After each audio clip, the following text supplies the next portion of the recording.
ഒമാനെതിരായ ഏകദിന ക്രിക്കറ്റ് പരമ്പരയിലെ ആദ്യ മത്സരത്തിൽ കേരളത്തിന് 4 വിക്കറ്റ് വിജയം. ആദ്യം ബാറ്റ് ചെയ്ത ഒമാൻ 50 ഓവറിൽ 326 റൺസ് എടുത്തു. മറുപടി ബാറ്റിംഗിനായി ഇറങ്ങിയ കേരളം 49.1 ഓവറിൽ 6 വിക്കറ്റ് നഷ്ടത്തിൽ 329 റൺസ് എടുത്തു. 122 റൺസ് എടുത്ത റോഹൻ കുന്നുമ്മലിന്റെ മിന്നും പ്രകടനമാണ് കേരളത്തിന് അനായാസമായ വിജയം സമ്മാനിച്ചത്.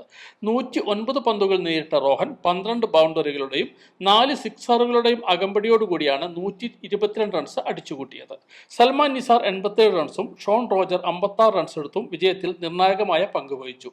ആദ്യം ബാറ്റ് ചെയ്ത ഒമാൻ ക്യാപ്റ്റൻ ജിതേന്ദർ സിംഗിന്റെ 150 റൺസിന്റെ വെടിക്കെട്ട് ബാറ്റിംഗിന്റെ പിൻബലത്തിലാണ് 326 റൺസ് അടിച്ചുകൂട്ടിയത്. ആമിർ കലീം 73 റൺസ് എടുത്തു. കേരളത്തിന് വേണ്ടി നിതീഷും ഏദൻ ആപ്പിൾ ടോമും 4 വിക്കറ്റ് വീതം വീഴ്ത്തി. ബിജു നാരായണനും അഹമ്മദ് ഇമ്രാനും ഓരോ വിക്കറ്റും നേടി. ടോസ് നേടിയ കേരളം ഒമാനെ ബാറ്റിംഗിന് അയക്കുകയായിരുന്നു. പരമ്പരയിലെ രണ്ടാമത്തെ മത്സരം നാളെ വൈകിട്ട് നടക്കും.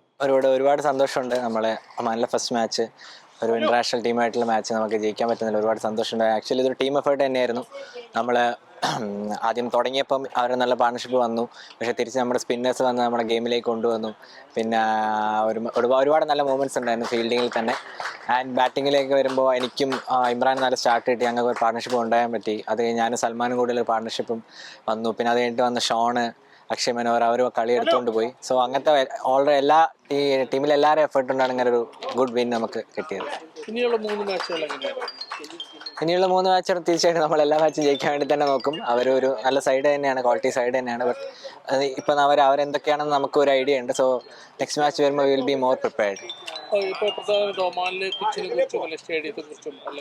തീർച്ചയായിട്ടും ഉഗ്ര ഫെസിലിറ്റീസ് ആണ്. One of the best. നമ്മൾ കണ്ടതിൽ വെച്ച് കിടിലാണ്. നമ്മൾ ഇൻഡോറൊക്കെ കണ്ടു, ഭയങ്കര രസമുണ്ടായിരുന്നു. ആൻഡ് ഇന്ന് കളിച്ച വിക്കറ്റ് ആണെങ്കിൽ കൂടെ ഭയങ്കര ബാറ്റിംഗ് ഫ്രണ്ട്ലി വിക്കറ്റാണ്. ആൻഡ് ഇറ്റ് ലാസ്റ്റ് 100 ഓവേഴ്സ് ആ ഒരു ബാറ്റിംഗ് ഫ്രണ്ട്ലിനെസ് നിൽക്കുന്നുണ്ട്. ഇത് കാണുമ്പോൾ നല്ല രസമുണ്ട്.